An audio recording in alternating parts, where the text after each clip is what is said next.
The year was 1890. Corporate behemoths gobbling up the competition, stifling new business, and boosting prices because they could. Standard Oil, for instance, controlled up to 95% of all U.S. oil refining.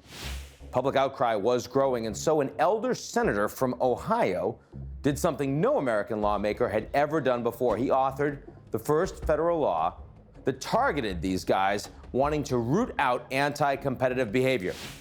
It didn't immediately change the game. In fact, U.S. Steel and American Tobacco Company hit their stride after that law, but it eventually served as part of America's bedrock for antitrust. And many of these giants, including Standard Oil, were later broken up. Of course, corporate dreams of unbridled growth, mega mergers, and a reign supreme didn't go away. Just look at the companies behind your mobile phone. The two biggest wireless carriers now control nearly 3/4 of all subscribers. In the world of tech, Facebook has been on a buying spree, tallying up 67 unchallenged acquisitions, some of which were potential competitors. Amazon took at least 91. But it's Google who has the brass ring with more than 200. Meanwhile, the rate of new U.S. businesses has nearly been halved since the late 1970s. So it's not exactly the golden era of competitive capital markets. Less competition usually makes inferior products and drives up the cost to you, the consumer. But at least that's still something we're accustomed to measuring: money. If you're paying through the nose buying a new car because GM and Ford just merged and upped their prices, you can feel that. It's cash. And regulators are trained to look for price increases after mergers.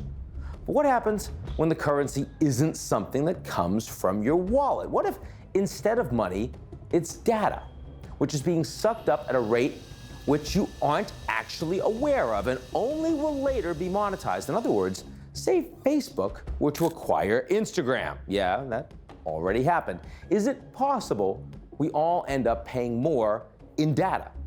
How would you know if you're paying too much? Does Facebook have any natural competitors?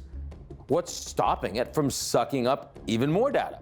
How would you feel about handing over your health records, your credit score, or the facial recognition patterns of your children, your dog, during these hundreds of daily transactions? It's not like you really have a choice to opt out. Facebook, Google, and Amazon are dominant and together make up 80% of the U.S. online advertising market. Besides, is it really realistic for someone not to Google? If there was another comparable choice out there, maybe you'd choose that instead. But when was the last time you heard someone say, yeah, I'll Bing that? Don't do that. It's not cool. Bottom line, there is a cost. It's just not one we're accustomed to measuring, certainly not when it comes to monopolies. But whether these companies are actually anti-competitive or just dominant players is what lawmakers on both Capitol Hill and across the pond in Brussels are trying hard to sort out.